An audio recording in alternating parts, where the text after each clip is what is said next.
Hello there, Madison here, and I have Artunnus with me because we're doing another episode of BJD and a cup of tea. I'm drinking Tea de Marie Antoinette from Paris. I purchased this when I was visiting Paris, and it says that it's the unique and only French tea flavored with fruits from Versailles.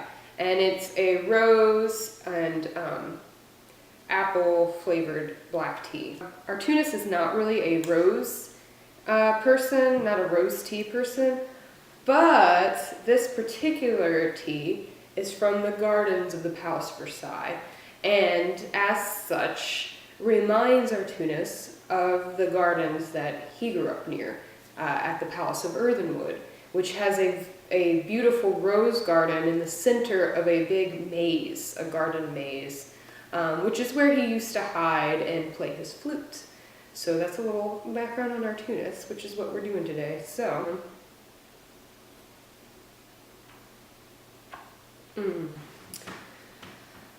speaking of Artunnus and the Garden of Earthenwood, that's actually where Artunnus is from. He's from Earthenwood, which is the oldest kingdom of Chillon, from my Chillon story, which of course fits all my other characters, all my other dolls. And his character is sort of mysterious when we first meet him. And he's can play the flute, and he has a little bit of magic powers that are associated with his flute playing. He also carries a magnificent sword. It's a pure white sword that I hope to one day create in some way or another. And it's where the pommel is the shape of the great tree. And the great tree of Chillon is the mother of their planet. Basically, they believe in the way that some people believe in a god or Allah or whatever, a higher power that created the universe. In Chillon, their higher power is the sovereign sower. And he's basically this old man who goes around with a bag of seeds that he casts into the universe. And out of those seeds grow planets. And Chillon's planet comes from the mother tree, which is this giant, old, great tree that lives in the great forest by Earthenwood, in the kingdom of Earthenwood. And that's why Earthenwood is the oldest kingdom. It's also, one of the most prestigious kingdoms. Some of the sayings that they use in Chillon is, what in Chillon's extending branches? And that's like saying what on earth, but to them, Chillon's extending branches extend through the heavens and cover and make up their planet. So it's not earth, it's Chillon. So what in Chillon's extending branches? Chillon is also the name of the mother tree, which is why, you know how we have Mother Earth? Well, theirs is Mother Chillon. And she is the great tree. And inside of her is a dryad, which is a whole other story.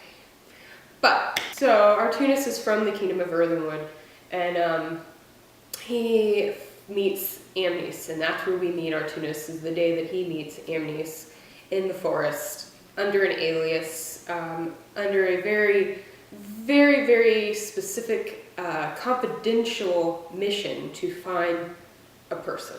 He's looking for a person, and Amnis may or may not be it. So, a little bit about Artunnus is that he did grow up in the Palace of Earthenwood. He is a type of aristocrat. What type of aristocrat and what his actual lineage is and all of that is a mystery at this point. I will not reveal that right now. But he's got some very interesting ties to Amnis and some of the other dolls and characters. So that's a little bit about him. He grew up near a palace. He's a little bit spoiled. He's a perfect gentleman. He's drinking this rose tea with me, even though he doesn't like roses. It's because I like roses. Because he's a gentleman. He was taught by one of the best teachers of fine graces that all of Chillon has ever seen, Professor Tidings, who also happens to be a teacher at Amnis' school at the Academy of Central Chillon, where Amnis and Luciana go. And she teaches their finishing classes, which the girls hate. But that's a side story.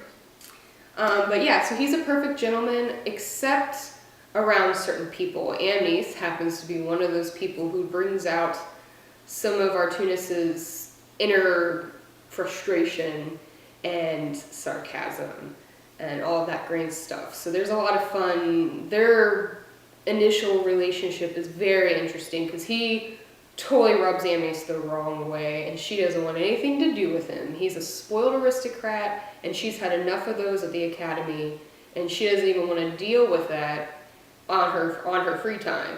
But this guy shows up and everything for Amnes's life totally gets torn upside down even more than it already was, all because he shows up and the reality of who Amnes is and what she is suddenly comes home.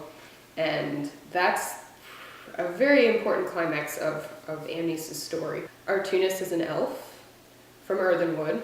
The elves are the primary race, or clan I should say. They're the primary clan in Earthenwood. Out of the elf clan, he's the only one he knows of that has powers, magical powers. Because, I guess I should say it again, in Shylon, any magical creature you can imagine, whether it be a centaur, a mermaid, an elf, the phoenix, all of these creatures existed. They all lived and they shared their magics and they ruled together and they took care of their planet. Well, a time of darkness, which was a type of war, spread across the land and then the magics were gone. They were sealed and nobody knows what happens to them. Fast forward 1,000 years and all of the magical creatures have been living in their human forms. In Shylon, all magical creatures have the ability to shift from human to dragon, human to unicorn, human to whatever their magical clan was, centaur, be it whatever. And that was a bond that they all shared that showed that they all came from the same mother, the Great Tree. Their human forms is the forms that they chose most often to interact with each other, to keep the peace. The kingdom sort of, when they met in their human form on the continent of Shylon. So that's something they all shared. It was something that made them feel like they were connected because they all shared this one form. Well, when the magics disappeared, when they were sealed, every magical creature was trapped in their human form. So fast forward 1,000 years, and the magical heritage of Shylon is pretty much reduced to fairy tale.